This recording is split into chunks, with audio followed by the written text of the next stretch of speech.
Alors, comme je le disais dans une précédente vidéo, parmi les applications de la réduction, il y a la résolution d'équations matricielles. On va résoudre des équations matricielles là maintenant.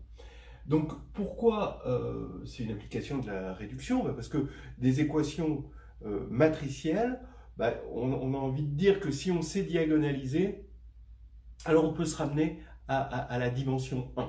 Ce qui ne veut pas dire qu'on sait tout résoudre en dimension 1. Il y a des tas de polynômes qu'on ne sait pas résoudre, et même théoriquement, par radicaux, on ne sait pas les résoudre.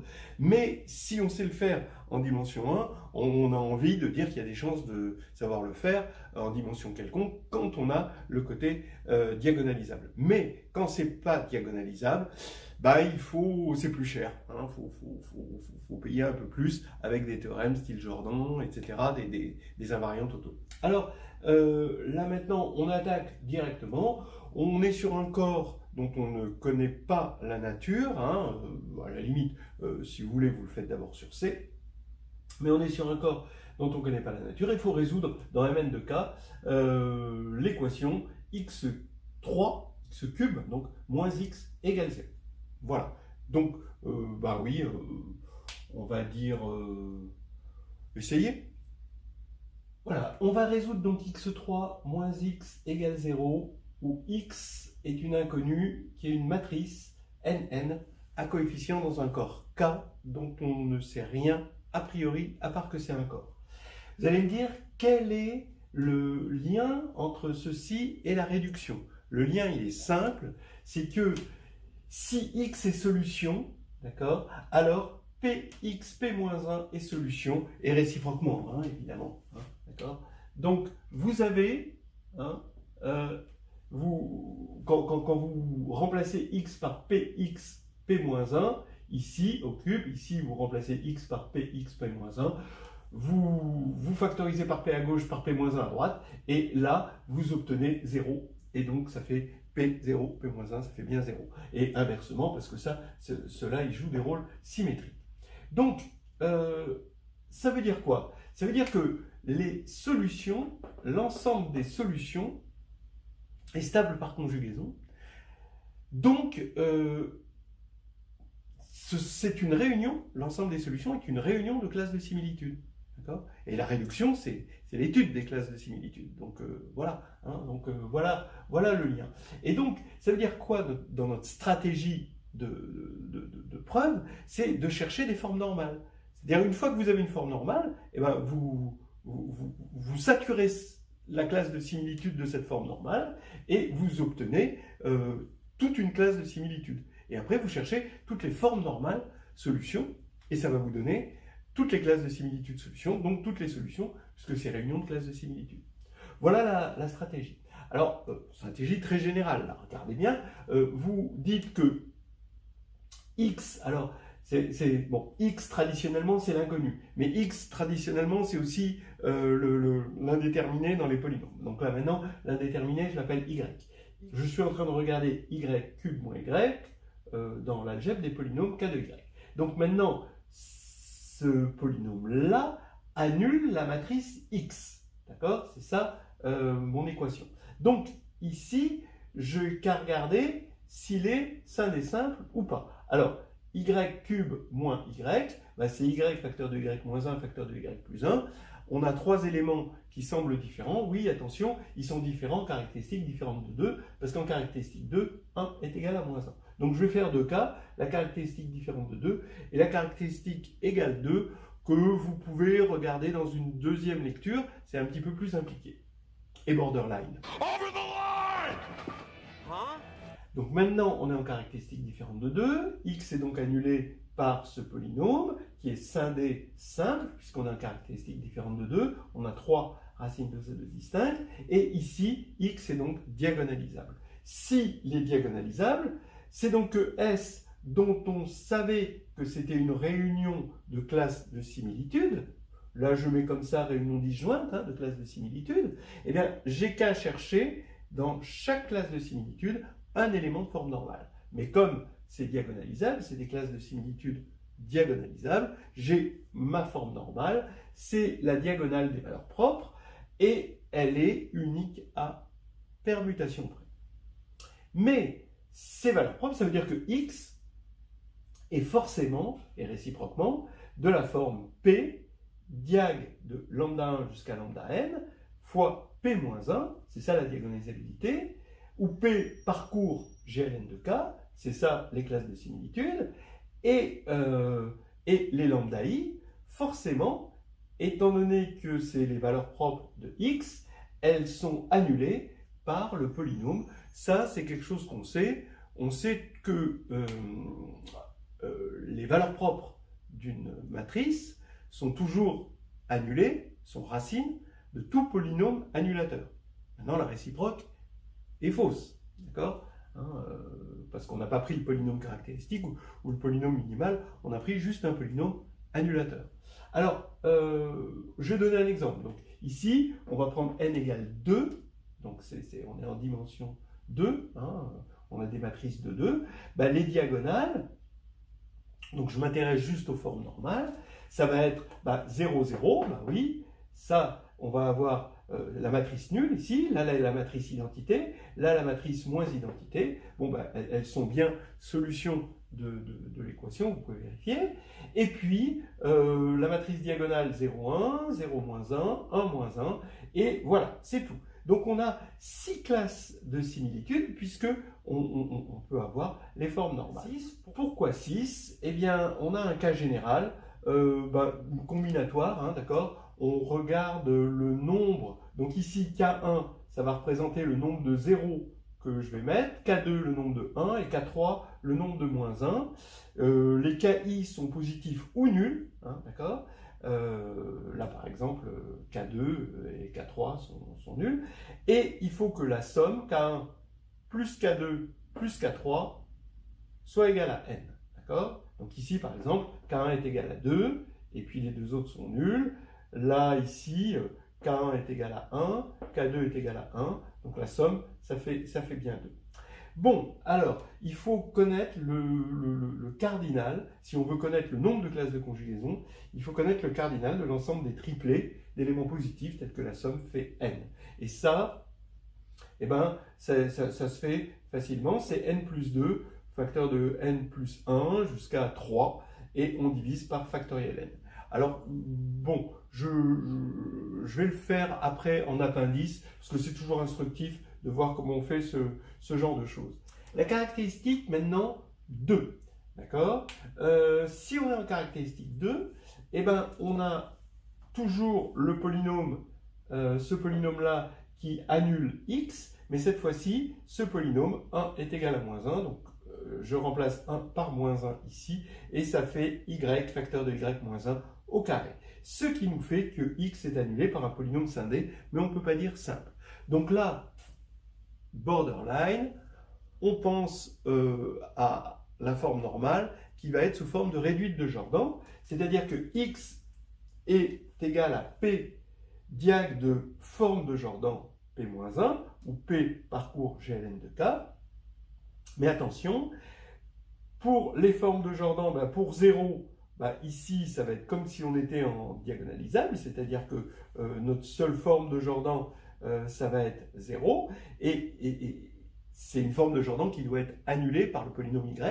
Et là, il faut une forme de Jordan qui est annulée par le polynôme y-1 carré. Donc, alors, vous avez cette forme de Jordan-là, qui est annulée par y-1, donc annulée par y-1 carré, et sinon, la forme de Jordan, le bloc de Jordan, comme ceci, qui est annulé par y-1 carré.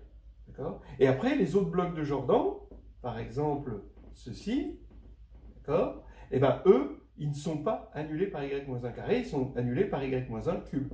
Donc, ceux-là, on les vire. Donc, ça veut dire que la diagonale, maintenant, c'est une diagonale par bloc.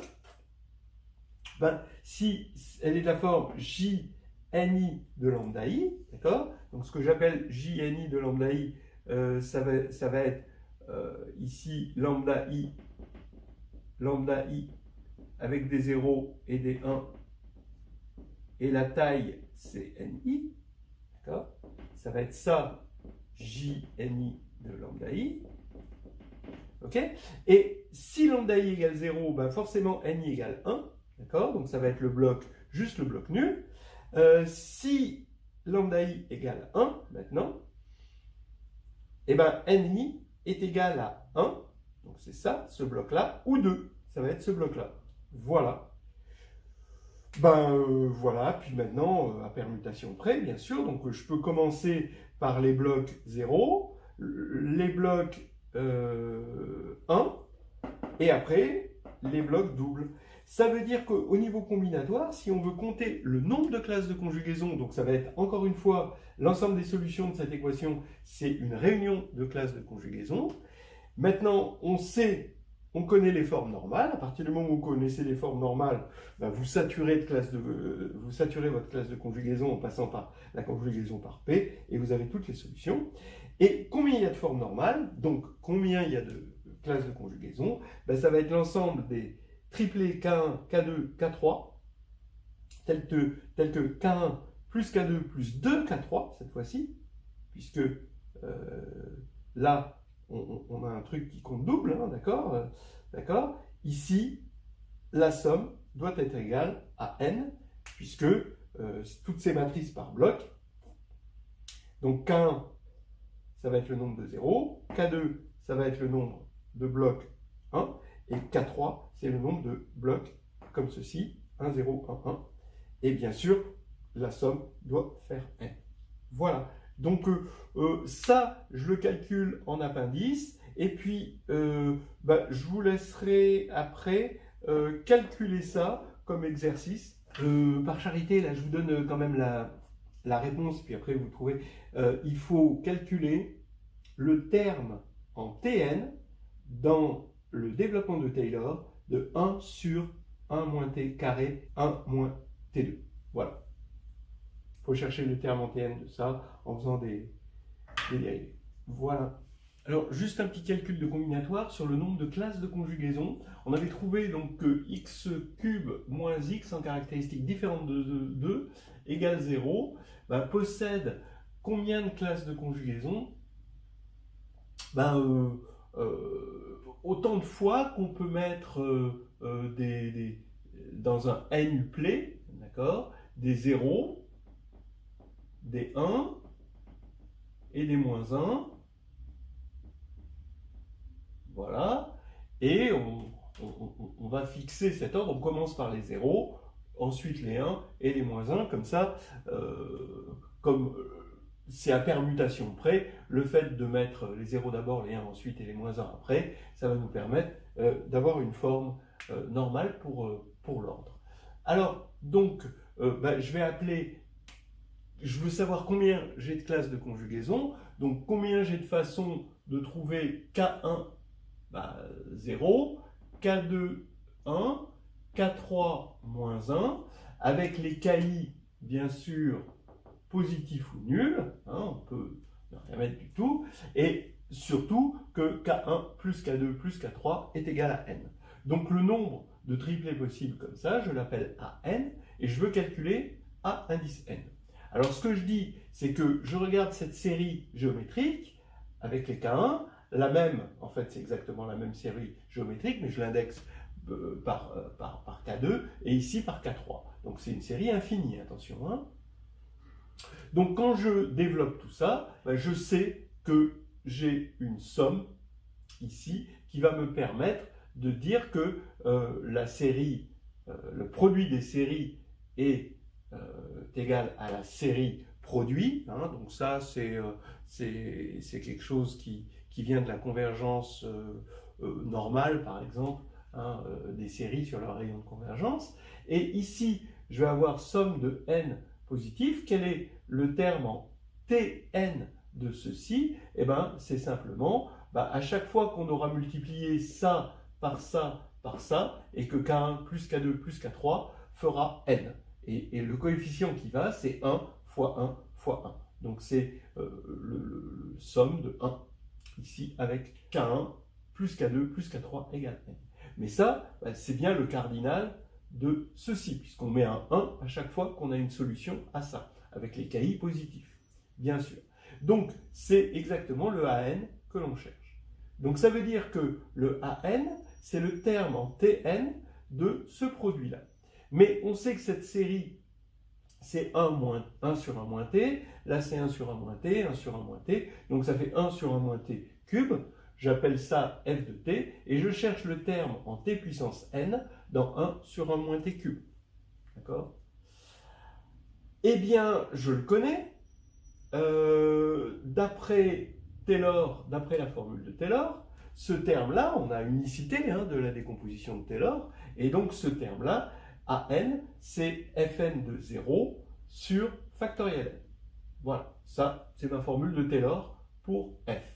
Eh bien, Fn de t, je dérive, je sais dériver un truc comme ça, il y a un moins qui vient du fait qu'on a un exposant négatif, et un moins qui vient de ça, qui se compense, et donc ça va faire, quand je vais dériver, une première fois, ça va faire 3 sur 1 moins t puissance 4, d'accord? Et en général, je dérive n fois, ça fait 3 fois 4 fois jusqu'à n plus 2, comme ça j'ai bien n facteurs, sur 1 moins t facteur de n plus 3. Donc maintenant, j'ai plus qu'à calculer AN. Alors AN, ça fait Fn de 0 sur factoriel n. Et donc quand je vais poser t égale 0 ici, j'ai 3 fois, etc. J'ai le produit de 3 jusqu'à n plus 2, et il faut diviser par factoriel n. Donc voici le résultat général, c'est-à-dire le nombre de classes de conjugaison. Par exemple, si on a n égale 2, donc on a 0, 0, c'est la diagonale de 0, 0, on regarde juste les formes normales, de 1, 1, moins 1, moins 1, 0, 1, 0, 2, 0, moins 1, et 1, moins 1, voilà.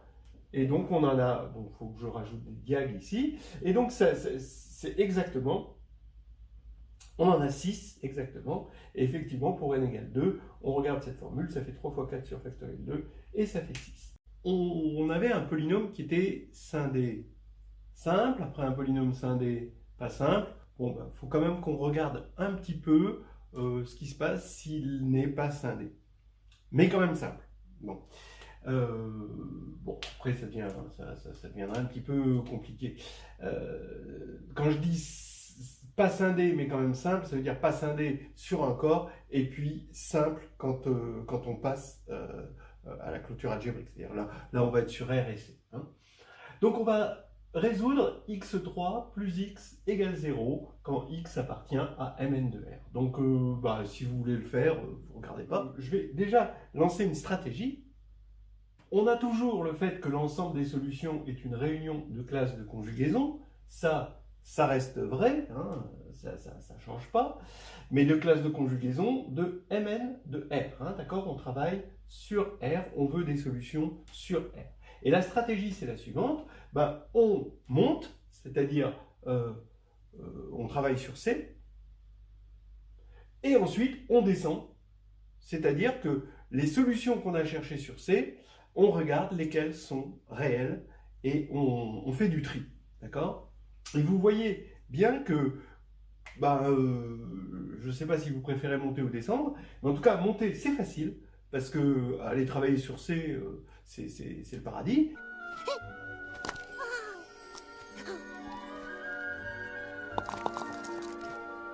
Mais redescendre sur R, ça, c'est difficile. Ça, la descente, elle est vertigineuse.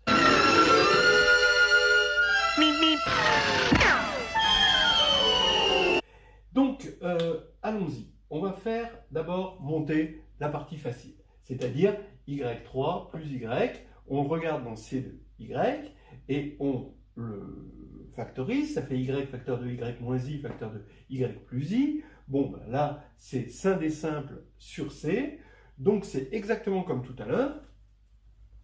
L'ensemble des solutions de cette équation, mais cette fois-ci sur C, donc je mets indice C, c'est l'ensemble des P diag de lambda I P-1 quand P parcourt GLN de C, et lambda I, c'est mal choisi quand même, lambda K égale 0, I ou moins I. D'accord? Voilà, exactement comme tout à l'heure, où on avait 0, 1 et moins 1. Donc ça, c'est exactement comme tout à l'heure. Bon, donc ça y est, ça c'est fait. Et maintenant, il faut chercher les solutions réelles. C'est-à-dire qu'il faut chercher SC inter Mn de R. D'accord? Voilà. Alors, on va dégainer un théorème que je prouverai en appendice par la suite. Si A et B sont dans Mn de R, alors, et que B est C semblable à A, d'accord? C'est-à-dire il existe P dans GLN de C tel que B égale P A P-1, alors il existe P0 dans GLN de R tel que B égale P0 A P0-1. Ça veut dire que autant il est évident que si A et B sont R semblables, alors elles sont C semblables, autant il n'est pas évident, mais vrai, que si A et B, mais attention, A et B réels sont C semblables, alors elles sont R semblables. Voilà. Donc ça c'est un joli théorème qui rentre dans les théorèmes de descente. Et très généralement, dans la réduction, la descente n'est pas si pire. C'est-à-dire grâce à ce théorème. Pareil, on aurait la même chose si on remplace semblable par équivalente. Donc deux matrices réelles, si elles sont équivalentes sur C, elles sont équivalentes sur R. Bah oui, puisqu'elles ont même rang et que le rang est indépendant du corps de base. En revanche, la descente est vertigineuse dans le cadre de la congruence. La congruence, c'est affreux. Si A et B, par exemple, si on regarde C et R, juste le cas de C et R, si A et B sont réelles, symétriques réelles par exemple, hein, et qu'elles sont congruentes sur C, et bien là, elles ne seront pas forcément congruentes sur R, et c'est là qu'apparaît la signature. Sur C, c'est le rang qui va être la variante totale, et sur R, ça va exploser avec toutes les signatures possibles à rang donné. Bon, ça, je le dis, et puis voilà. Donc, on va le démontrer, mais pour l'instant, bon, on est dans la logique de la résolution de l'équation. Je vais juste le dire autrement. On va dire c'est une autre formule, c'est un corollaire, si vous voulez, mais en fait, c'est même pas un corollaire, c'est une autre formulation de ce théorème. Si on regarde la classe de conjugaison d'une matrice réelle, A c'est une matrice réelle. Hein. On regarde sa classe de similitude sur C. Et donc ça, c'est dans Mn de C. Et on prend l'intersection avec Mn de R. Et bien, c'est une seule classe de conjugaison. En effet, si B est réelle et qu'elle est conjuguée à A, alors elle est réellement conjuguée à A. D'accord ? Et bon, l'inverse, évidemment, que si B est réellement conjuguée à A qui est réelle, ben elle est forcément réelle puisqu'elle est réellement conjuguée à A et elle est dans la classe de conjugaison, dans la C classe de conjugaison. Donc là, c'est... Donc, si vous voulez, c'est ça qu'on va faire à notre ensemble solution. Vous voyez, notre ensemble solution, il est sur C. C'est des classes de conjugaison, c'est une réunion de classes de conjugaison sur C, mais on cherche des solutions sur R, donc on va prendre l'intersection avec Mn de R, et ça c'est complètement décrit par ce théorème, c'est-à-dire ça va être les PA P-1 quand P parcourt GLN de R. Donc j'ai mis P0 là. Voilà. Donc voilà, et je dis que c'est pratiquement terminé à partir du moment où on a SC. J'affirme que l'ensemble des solutions cherchées, c'est-à-dire SR, c'est l'ensemble des P0 diag de blocs que je vais appeler RK, P0-1, quand P0 parcourt GLN de R. Et les blocs, ils sont de la forme R0. D'accord ? Alors bien sûr, là, on peut mettre plusieurs blocs de cette forme-là. R0 et R1. Alors R0 c'est juste 0, donc vous allez avoir une diagonale de 0, et R1, c'est-à-dire le bloc que vous connaissez bien, c'est la représentation matricielle de I, du nombre complexe I, racine de moins 1. Donc ici c'est 0, 1, moins 1, 0. Donc ça veut dire que vous aurez des choses comme ceci, et vous pouvez compter les classes de conjugaison comme on a compté tout à l'heure. Alors ici, vous mettez des zéros, ici vous mettez des blocs, autant que vous voulez, et vous remplissez, et vous avez votre forme normale. D'accord? Alors, comment on va montrer ça? Eh bien, je dis que l'inclusion inverse, elle est claire, parce que 0, ça vérifie ça vérifie que quand on met au carré, ça fait moins 1, moins identité, donc ça fait x2 plus id égale 0, donc ça va vérifier ça. Donc comme tous les blocs vérifient ça, ça va vérifier cette équation, et maintenant, comme c'est stable par l'ensemble des solutions est stable par conjugaison réelle, et bien évidemment, ça vérifiera cette équation aussi. Donc ça, je dis que c'est assez clair. Maintenant, dans l'autre sens, c'est la partie moins claire qui va utiliser le théorème. On prend x dans SR, donc x est dans SC, d'accord, forcément. Mais comme x est dans SC, x se diagonalise, d'accord, comme ceci. D'accord, donc je dis que c'est C semblable, d'accord, à cette matrice diagonale avec des zéros, des i et des moins i. Maintenant, je rappelle que x étant dans Mn de R, le polynôme caractéristique de x est réel. Donc, i et moins i sont racines du polynôme caractéristique avec la même multiplicité. Donc, ici, il y a autant de i qu'il y a de moins i dans cette diagonale. Donc, on va pouvoir les regrouper.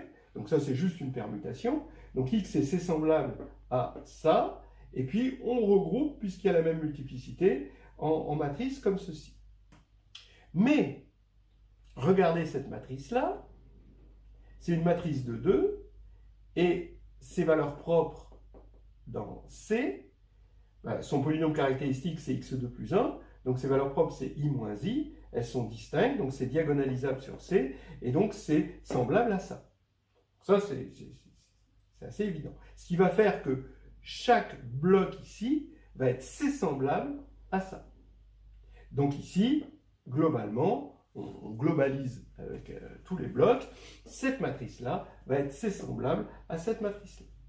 Mais regardez, ça veut dire que X et cette matrice sont deux matrices qui sont C semblables, évidemment, parce que par transitivité, la relation est semblable à, mais elles sont toutes les deux réelles. X est réel, puisque c'est dans SR, et celle-ci, elle est évidemment réelle, ça saute aux yeux. Donc, elles sont C semblables, et dans R, on applique le théorème, et donc ça veut dire qu'elles sont R semblables. Et donc, si elles sont R semblables, ça veut dire qu'il existe P0, tel que P0 dans GLN de R, qui les conjugue. Voilà. Et donc, on a l'inclusion réciproque. Donc, on va regarder vite fait le théorème de descente qu'on a utilisé. Regardez, vous prenez donc, il faut montrer que si A, B sont dans Mn de R, et B est C semblable à A, alors B est R semblable à A. Donc, il faut tirer de là une matrice P0 qui sera dans GLN de R et qui va assurer la formule de conjugaison pour P0. Donc ici, qu'est-ce qu'on... Voilà, ça c'est les hypothèses, et je veux trouver ma matrice P0 dans GLN de R. Donc ici, j'écris BP est égal à PA, bien sûr. P, comme c'est une matrice complexe, je l'écris U plus IV avec U et V des matrices réelles. Donc je regarde la partie réelle et la partie imaginaire, en quelque sorte, de P. Ce qui va faire que je vais avoir BU plus IBV égale UA plus IVB, en développant ici. Mais là maintenant, comme j'ai des matrices réelles là, je vais pouvoir identifier et je vais identifier les parties réelles et les parties imaginaires des matrices. D'accord? Donc BU égale UA et BV égale V. Là, il y a un mirage et on croit qu'on a gagné. Ouais, parce qu'on se dit BU égale UA, donc B égale UA U moins 1. Et on en a même une deuxième, B égale V à V moins 1. Ben non, parce que rien n'assure que U et V sont inversibles. Donc c'est là le gros problème, et même le mirage, si on est pressé d'arriver. Donc il faut encore travailler. On n'a pas de matrice inversible a priori, mais on peut faire des combinaisons de ces matrices, et des combinaisons réelles. Ici, je prends T dans R, bah, par combinaison, j'ai B U plus TV est égal à U plus TV A.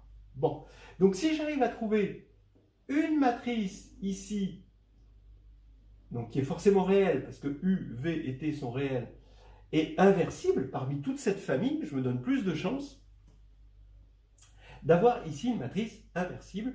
Donc il faut que je regarde, que j'observe le déterminant de ça. Donc le déterminant de U plus TV, que je veux montrer qu'il existe un T dans R, tel que ce déterminant est non nul, d'accord? Donc ce que je peux en dire déjà pour l'instant, c'est que c'est un polynôme.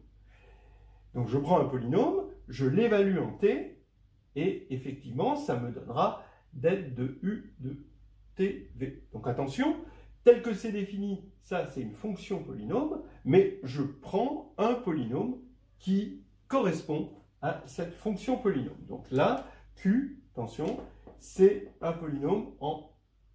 Bon, là j'ai repris l'indéterminé x, R de x, et c'est-à-dire, il est aussi dans C de x, forcément, puisqu'il est dans R de x. Alors, on veut donc, on a dit, que ce polynôme-là, qui est dans R de x et donc dans C de x, possède une non-racine, c'est-à-dire ne s'annule pas en un réel. D'accord? Et c'est ça qui va nous assurer que U plus TV sera inversible et on aura gagné, puisqu'on aura ça. Donc, maintenant, R est un ensemble infini. Or, les racines d'un polynôme, a priori, c'est un ensemble fini.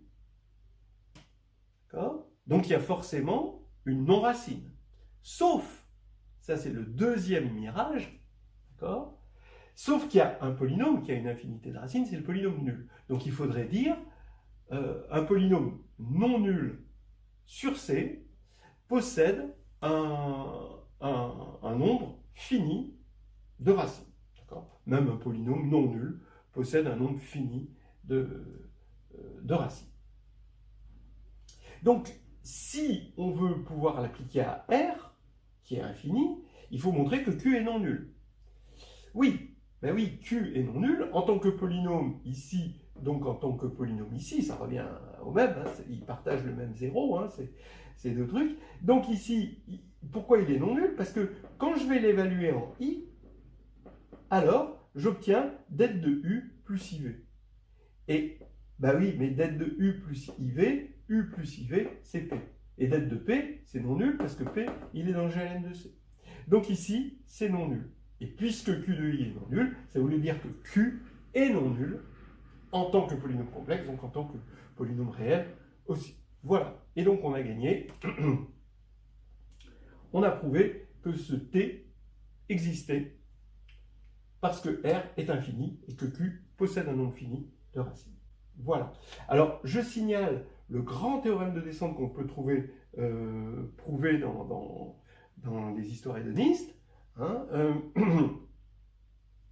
c'est que c'est très général, hein, d'accord? On vient de le montrer pour l'extension R dans C, l'extension de corps, mais quand on prend deux corps, K et L, alors avec A et B dans Mn de K, donc dans le corps qui est en bas, d'accord? Et bien, si on arrive à montrer que A et B sont L semblables, d'accord, avec un P dans GLN de L, alors elles sont K semblables. Et donc ça, c'est un théorème très fort. Alors on continue sur les équations matricielles. On se fixe une matrice B dans N de C et on veut discuter sur les solutions de l'équation XK égale B. Alors, on ne va pas résoudre l'équation, on va voir quelques petites obstructions, on va voir quelques petits problèmes, mais c'est toujours intéressant d'en discuter. D'abord, le premier problème, c'est que c'est pas comme tout à l'heure, on n'a pas ça ne correspond pas à un polynôme en x qui s'annule, sauf si B c'est lambda identité évidemment, mais c'est pas un polynôme en x qui s'annule, et donc ça va pas être une réunion de classe de conjugaison. Bon, ça c'est déjà une première chose. Ensuite, bon, je vous le dis tout de suite, hein, on va donner quelques petites indications. Si vous voulez aller plus loin, ce serait intéressant de regarder le problème de maths générale d'agrég externe de 2010, qui fait, bon, qui fait bien le point sur la question, et qui va plus loin que, évidemment, que ce qu'on va faire dans un seul tableau. Par exemple, on peut imaginer des méthodes de Newton, hein, pour trouver une solution. On peut supposer que B est une matrice compagnon, et X, il se trouve que ça va commuter avec la matrice compagnon. On sait ce que c'est que le commutant d'une matrice compagnon, et puis on ramène ça à des problèmes d'arithmétique qui utilisent le lemme chinois. Et ce sont des choses assez classiques. Bien. Alors, maintenant, on va se contenter de ce qu'on a. On va circonscrire le problème. Ne vous attendez pas à la solution finale, hein. Voilà. Alors, x commute avec xk égale b, d'accord? Effectivement, hein, x commute avec xk, hein, d'accord? Et xk égale b. Donc, si x existe, il commute avec b. Bien, c'est déjà pas mal, hein. C'est déjà un excellent point de départ. C'est intéressant, puisqu'on va changer de base, de regarder ça au niveau des endomorphismes. Donc dans une base canonique, je vais regarder l'endomorphisme de Cn, hein, ici, Ux qui correspond à X, et Ub qui correspond à B dans les mêmes bases canoniques. Et B, comme on est sur C, il est annulé par un polynôme que j'écris comme ceci. Et évidemment, comme Ux commute avec B, il commute avec tout polynôme en B, et il va stabiliser les sous-espaces caractéristiques K lambda. On prend une base de l'espace Cn, hein, qui est compatible avec la décomposition en sous-espace caractéristique pour B, et ce que l'on sait, c'est que la matrice dans cette base de Ux, comme ça stabilise les K lambda, ça va être diagonale par bloc comme ceci, et évidemment la matrice UB de UB dans cette base va être aussi diagonale par bloc. On peut en plus demander à ce que les blocs soient sous cette forme lambda identité plus une matrice strictement triangulaire. Voilà, hein. Donc là, je reprends mon équation qui va devenir cette matrice puissance k égale cette matrice-là, et finalement, vous voyez que le calcul diagonal par bloc va faire qu'on se ramène à ce bloc, par exemple puissance k est égal à ce bloc, et la même chose pour tout le reste. Donc, grâce à ce lemme des noyaux, qui est entre nous, hein, un lemme chinois importé, hein, on se ramène à x puissance k égale lambda in plus n, d'accord? C'est-à-dire ce bloc x, que je me ramène à ce bloc égal x puissance k est égal à ce bloc, c'est-à-dire lambda identité plus une matrice nilpotente, d'accord? Voilà, donc on se ramène à ça. Alors, pour vous montrer déjà une première difficulté, si lambda égale 0, et on se rend compte que xk égale n, donc puisque lambda est égal à 0, est un problème difficile.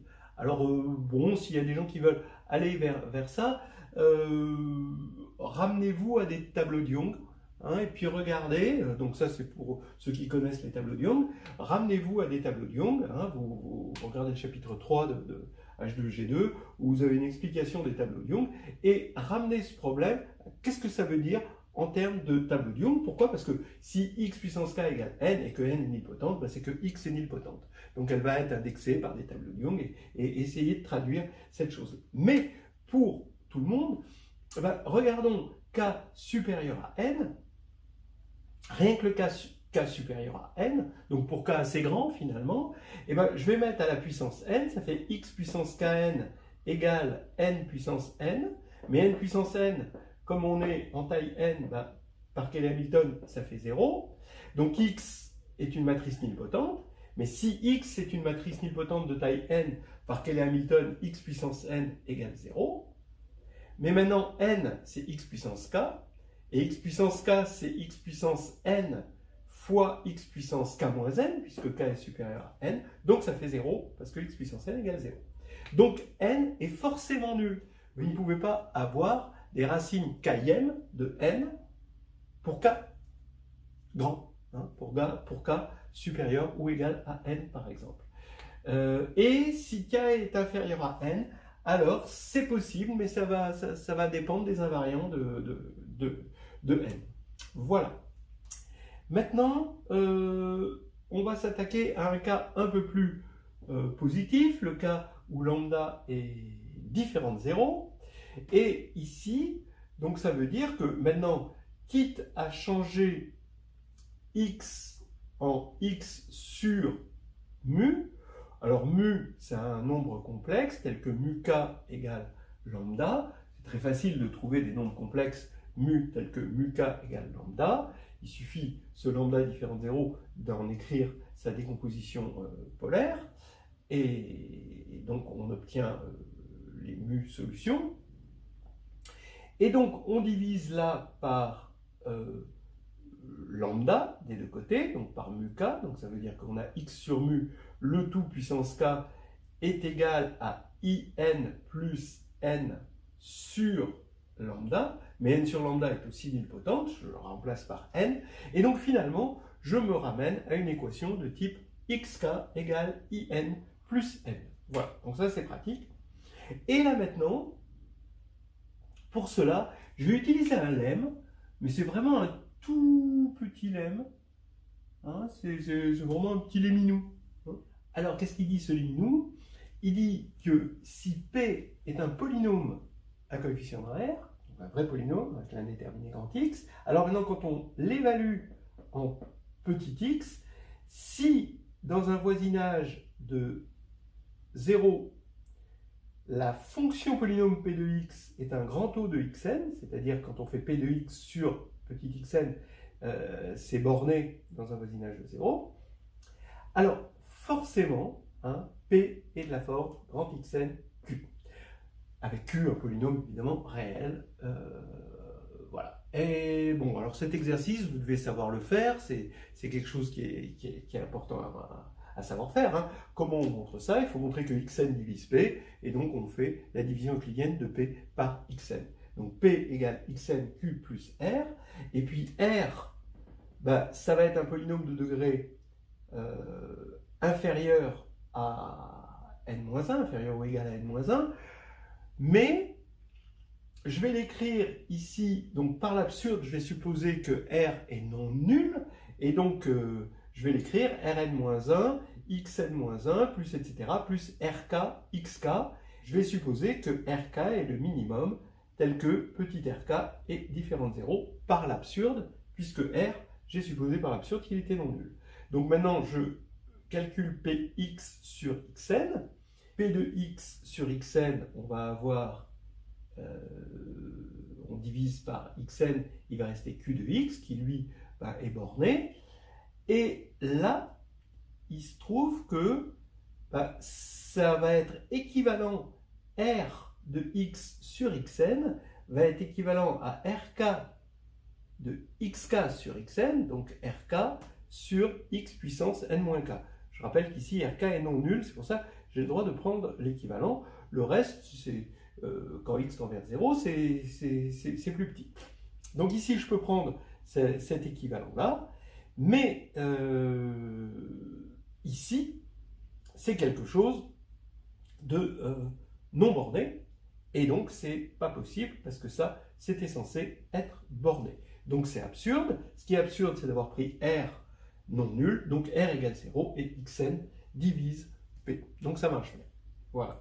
Donc ce petit lemme, d'accord, maintenant, je vais l'appliquer. Alors, regardons, je regarde 1 plus x puissance 1 sur n, et je regarde, ça c'est des fonctions en x, hein, et x réel dans un voisinage de 0, et je regarde la formule de Taylor. La formule de Taylor, elle me donne un polynôme, ici, de degré n-1, plus un grand O de xn. D'accord? Donc maintenant, je prends cette formule-là, et je la mets à la puissance n. Quand je la mets à la puissance n, ici, je vais utiliser le binôme de Newton pour avoir ux puissance n. Et puis le reste, eh ben, je vérifie que je vais avoir un nombre fini de termes et que chaque terme est un grand O de xn. D'accord? Donc globalement, je vais avoir un grand O de xn ici. Donc ici, j'ai cette formule-là. D'accord? Et maintenant, je vais appliquer mon petit lemme au polynôme P égale 1 plus grand X moins grand U, où U c'est un polynôme, attention, U c'est un polynôme réel, d'accord, moins grand U puissance N, pardon, d'accord, donc ça va être ça, mon polynôme P, et comme mon polynôme P est un grand O de Xn quand X est dans un voisinage de 0, ça veut dire que mon polynôme P est divisible par X puissance N. Donc j'ai 1 plus x égale u puissance n plus xnq. Donc j'ai remonté une formule de Taylor à un niveau polynomial. Ça, c'est quand même assez instructif, je trouve. Et pourquoi je la remonte à un niveau polynomial? Parce qu'il faut remonter au niveau polynomial pour l'appliquer à une matrice. Donc ça va me faire identité plus n égale u de n puissance n plus n puissance n q de n. Mais n puissance n, comme n est nilpotente, par Cayley Hamilton, ça fait 0. Et ici, ça fait u de n puissance n. Donc ça veut dire qu'on a trouvé une matrice qui est racine n de in plus n. Donc on en a trouvé une, mais évidemment, il y en a d'autres. Voilà. On arrive à la fin de ces petits problèmes d'équations, mais j'aimerais dire encore une dernière chose. Oui, comme épilogue, disons que les équations matricielles, là, on n'est pas dans le bon cadre pour faire des équations matricielles en général. Je vais essayer juste de vous donner une indication pour certains qui voudraient aller plus loin. Hein. Bon, les autres, c'est pas la peine, mais pour ceux qui veulent aller plus loin, regardez quel est le bon cadre pour les équations matricielles. Commençons par l'équation du premier degré, AX égale B. Alors A, X et B sont des matrices juste rectangulaires, de sorte à ce que cette multiplication elle ait un sens. Et donc ça veut dire que B, ça va vers un K puissance MB vers un K puissance N, et A va d'un K puissance MB vers le même K puissance N, d'accord, puisque là ici l'image de B est dans le même environnement que l'image de A. On veut un X qui aille de l'espace de départ de B vers l'espace de départ de A, d'accord, voilà, comme ceci. Donc je l'ai mis en pointillé ici. Eh bien, pour cela, donc c'est une équation X avec paramètres A et B, il faudrait que A et B soient sous des formes normales. C'est-à-dire que on va s'arranger à changer de base, mais on a le droit de changer de base ici, de changer de base ici, et de changer de base ici. Là, cette fois-ci, on a 3 changements de base, d'accord? Et on veut avoir une forme normale pour le couple AB, d'accord, modulo ces 3 changements de base. Mais attention, hein, vous ne pouvez pas faire n'importe quoi, parce que ici, il va y avoir quand même une base commune entre l'espace d'arrivée de B et l'espace d'arrivée de A. Donc c'est pas n'importe quoi. D'accord. Et ensuite, on résout l'équation sous cette forme normale. Alors, quelle est la théorie, la bonne théorie, le bon environnement pour trouver des formes normales? Ben, c'est la théorie des Carquois, hein, d'accord, des représentations, ce qu'on appelle les représentations de Carquois. Voilà. Alors un Carquois, c'est un truc comme ça, par exemple, donc tac. Voilà, un carquois, c'est des sommets et des flèches, finalement, comme un arc et des flèches. Hein, c'est un carquois, le carquois, c'est là où on met les flèches. Et donc, on a des sommets et des flèches. Et là, c'est celui-ci, c'est la donne de AB. Et on va changer de base sur les sommets et on va regarder des formes normales sur les flèches, d'accord, qui sont des applications linéaires. Et si on regarde la théorie de Carquois, et ben regardez, la théorie des représentations de Carquois, ben, ce qu'on a fait sur les applications linéaires, où on est tombé sur l'invariant total, le rang, et ben, c'est juste le Carquois comme ceci, puisqu'on cherche des applications linéaires d'un espace vers un autre, modulo changement de base de cet espace et changement de base de cet espace.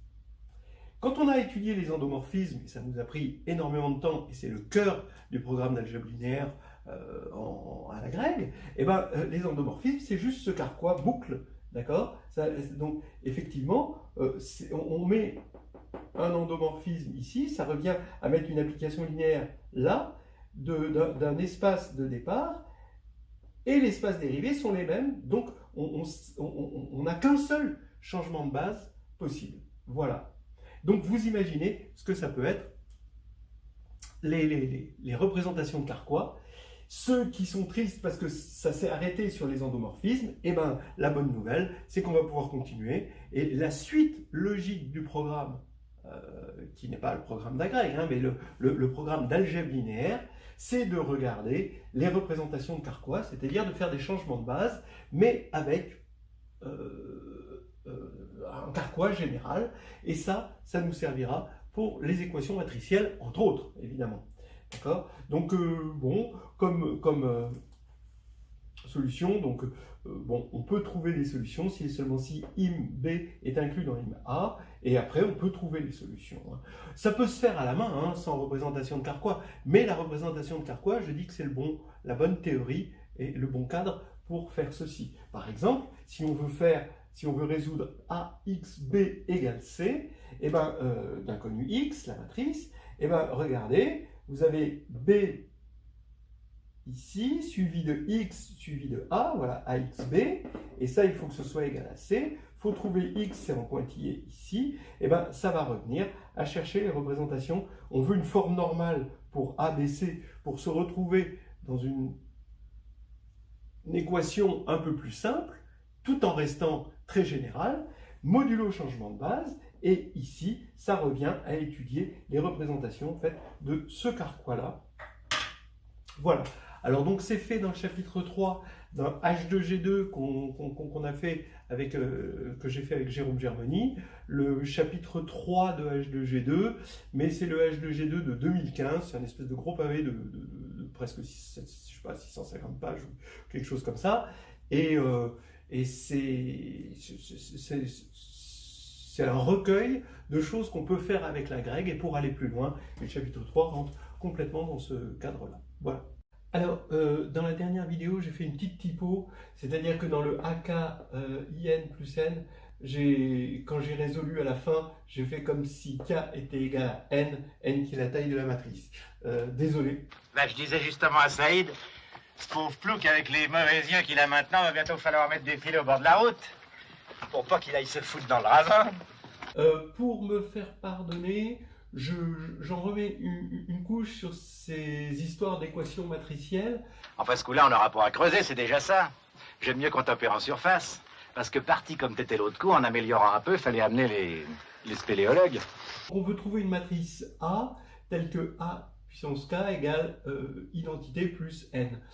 Où N est nilpotente, on est dans Mn de R. On pourrait être sur C, ça ne changerait rien du tout. Et on part sur un petit lemme. Si P est un polynôme, tel que P de X, alors cette fois-ci, le petit lemme, je prends un petit taux de Xn, regardez la variante, hein, bon, dans un voisinage de 0, quand X est dans un voisinage de 0, alors X, alors cette fois-ci, N plus 1 divise P. Voilà. L'autre fois, on avait grand taux, d'accord, et ici, X, grand X puissance N. Bon, c'est pareil. Alors, donc la preuve, c'est exactement la même. Hein. On prend P, on veut montrer que xn plus 1 divise P. Donc on effectue la division euclidienne de P par xn plus 1. Donc il y a un reste de degré inférieur ou égal à n. Donc on a R de x ici sur x puissance n qui, d'après l'hypothèse, quand x tend vers 0, va tendre vers 0, puisque ça, ça va tendre vers 0. Hein. P de x sur x puissance n, par définition, tend vers 0. Ça, quand on divise par x puissance, on évalue en petit x, et on divise par x puissance n, ben, ça va tendre vers 0 aussi. Donc, ceci va tendre vers 0. Mais quand on développe R, eh ben, on se rend compte que, comme R est de degré inférieur ou égal à n, que R est forcément nul. D'accord, avec cette hypothèse. Bon, alors, donc, on a ça. Vous voyez, l'idée qu'on a derrière la tête quand on utilise le lemme, c'est de trouver un petit funiculaire qui va de l'analyse, c'est-à-dire la formule de Taylor ici, à l'algèbre, c'est-à-dire l'arithmétique des polynômes, la divisibilité des polynômes. Ceci, on va pouvoir l'évaluer en n. Voilà. Une matrice nilpotente. Donc, regardons, et là, cette fois-ci, je vais essayer de ne pas faire d'erreur. Quand tu roules devant moi, j'emporte même un moteur de rechange. On prend 1 plus x puissance 1 sur k, et non pas 1 sur n comme j'avais fait tout à l'heure, et on le développe. Voilà. On va jusqu'à x puissance n, on obtient un polynôme grand U, et ici, plus un O de xn. Ça, c'est notre formule de Taylor. D'accord. Maintenant, on met tout ça à la puissance k. Lui, je l'appelle u de petit x. C'est un polynôme évalué en x. Mais maintenant, ça devient ici u de x plus o de xn, le tout à la puissance k. Ici, j'ai mis à la puissance k des deux côtés. Et là, je développe par Newton. Ça fait u de x puissance k. Et puis, bon, bah, je vais avoir un nombre fini de termes. Et à chaque fois, j'aurai o de xn que je peux mettre en facteur d'un truc fini, donc c'est un O de xn. Voilà. Maintenant, ça y est, je vais pouvoir appliquer mon lemme ici à ce O de xn là, c'est-à-dire que quand je vais faire ça moins ça, j'ai un polynôme évalué, mais je peux le relever en un vrai polynôme. Et donc j'ai un 1 plus x moins u de grand X, puissance k, d'accord, est égal à xn plus 1 q, puisque ce polynôme est divisible par xn plus 1. Et là maintenant, une fois que j'ai ça, ça y est, je peux l'évaluer en une matrice.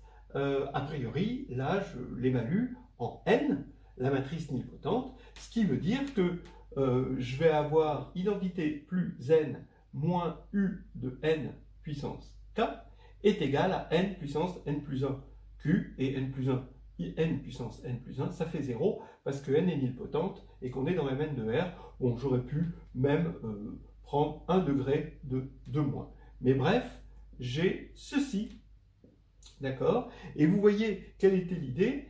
Ceci, c'est analytique, mais un nilpotent, c'est finalement un O de x puissance n, oralement, hein, puisque quand on remplace x par n, ça fait 0. Voilà, hein, donc c'est ça un petit peu l'idée. Oui. Timothy Van Hollander, d'Anvers. Ta vision, mon cher Daniel, me paraît, comment dire, assez navrante. Ah bon? Bien. Maintenant, on peut se demander U de n qui va être ici, donc il suffit de prendre A, hein, poser A égale U de n.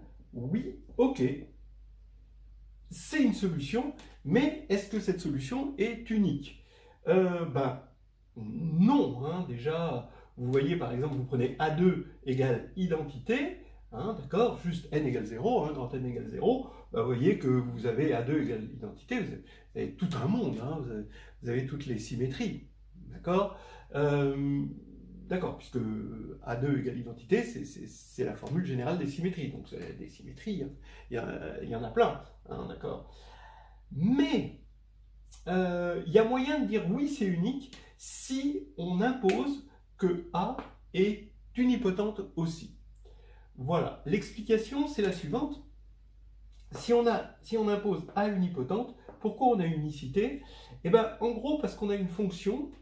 Alors, si vous ne la connaissez pas, allez la voir. Elle est expliquée dans le chapitre 6 de NH2G2. C'est la fonction exponentielle des matrices. Et il y a un exercice dans H2G2 qui explique pourquoi on a une bijection, en fait un homéomorphisme, entre les nilpotents et les unipotents. Donc les nilpotents, je me rappelle que c'est le spectre 0, et les unipotents, ça veut dire que le spectre est réduit à 1. D'accord? Bon, donc en gros, là ici, on va avoir les matrices trigonalisables avec 0 sur la diagonale, et là, les matrices trigonalisables avec des 1 sur la diagonale quand on les a trigonalisées. Et là, on a l'exponentielle entre les deux, et l'exponentielle fait son job d'exponentielle, c'est-à-dire exponentielle de a plus b. Si a et b commutent, alors ça fait exponentielle de a fois exponentielle de b. Mais il faut qu'il y ait ce petit code ici que a et b doivent commuter. Donc, si on se ramène à a unipotente, je prends, donc vous voyez, si ça c'est l'exponentielle, ben, j'ai le droit de parler de log. Attention, je n'ai pas le droit de parler de log de matrice en général, mais c'est comme en complexe, il y a une exponentielle, mais il n'y a pas de log, hein, déjà en complexe. Donc ici, je peux parler entre ça et ça. Là, étant donné que c'est une bijection, ben, je peux parler de la réciproque, mais juste, je me restreins à ça. Donc, si A est unipotente, A puissance K est unipotente, c'est unipotent, je prends le log des deux côtés, et ça fait K log de A, à cause de la formule de l'exponentielle, K log de A égale log de I plus N, et ça fait que log de A est unique, il suffit de diviser par K, et si log de A est unique, eh ben A est unique ici. Voilà. Donc ça, c'était pour la question, si jamais vous la posiez. Est-ce qu'on a unicité? Ben, l'unicité, non, absolument pas. Déjà pour k égale 2 et n égale 0, on l'a pas. Et en plus, on peut l'avoir. Toutefois, on peut l'avoir si on impose que A est unipotente, ce qui est déjà pas mal. À ce propos-là, toujours dans le même genre d'idée, trouver une matrice telle que exp A, donc une matrice A, hein, telle que exp A égale in plus n, qui est exactement finalement le problème de la surjectivité ici. Oui, donc je vais trouver une matrice nilpotente, d'accord, telle que exp A, alors ici je vais avoir in plus n, d'accord, et là je veux une matrice, et en plus je vais me payer le luxe de l'avoir nilpotente, hein, A, telle que exp A égale in plus n. Alors pareil, hein, d'accord, je vais prendre ma petite formule de Taylor. Ici, je vais jusqu'à x puissance n-1 et un petit o de x puissance n-1, d'accord? Donc j'ai ma petite formule de Taylor ici, avec ma somme alternée. Maintenant, ben, je fais exactement comme ici, c'est-à-dire là, j'ai pris la fonction inverse.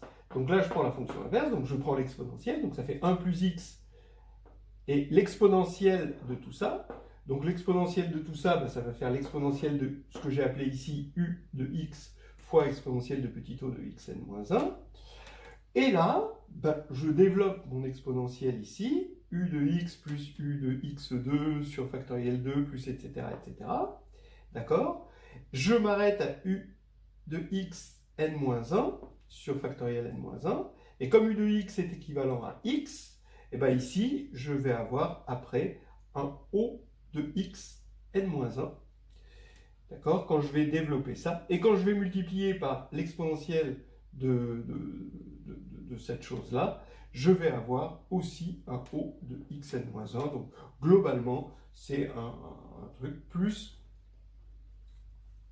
petit o de x n-1. Voilà, d'accord. Donc maintenant, grâce au lemme, je vais avoir ici un polynôme, donc je peux polynomialiser cette formule. Je vais avoir 1 plus grand X égale, là je vais mettre des grands X partout, et ici je vais avoir, alors attention au truc, ici je vais avoir grand X n, petit n, fois Q. Et là, je vais pouvoir écrire ça en évaluant grand X en grand N. Donc ça fait IN plus grand N. Ici, je vais avoir n puissance n v de n, ce que j'appelle v de n. Donc v maintenant, c'est mon nouveau polynôme ici. v de x, ça c'est v de x. Et donc là, je vais avoir v de n plus n puissance n q. Mais ça fait 0 parce que n est nilpotente. D'accord? Et maintenant, je vous laisse vous convaincre que v de n, c'est exponentielle de u de n. D'après la définition de l'exponentielle, u de n, c'est exponentielle de u de n, c'est u de n plus u de n carré sur factoriel 2, plus etc. jusqu'à u de n puissance petit n moins 1 sur factoriel n moins 1, plus, et il y a d'autres termes après, mais à partir de la puissance n, u de grand N puissance n est nul. Parce que là, on peut factoriser, hein, ça c'est un polynôme en n, où on peut factoriser grand N, d'accord, quand on remplace x par n. Donc ça fait 0, et donc ça fait que ça, c'est ça. D'accord. Voilà.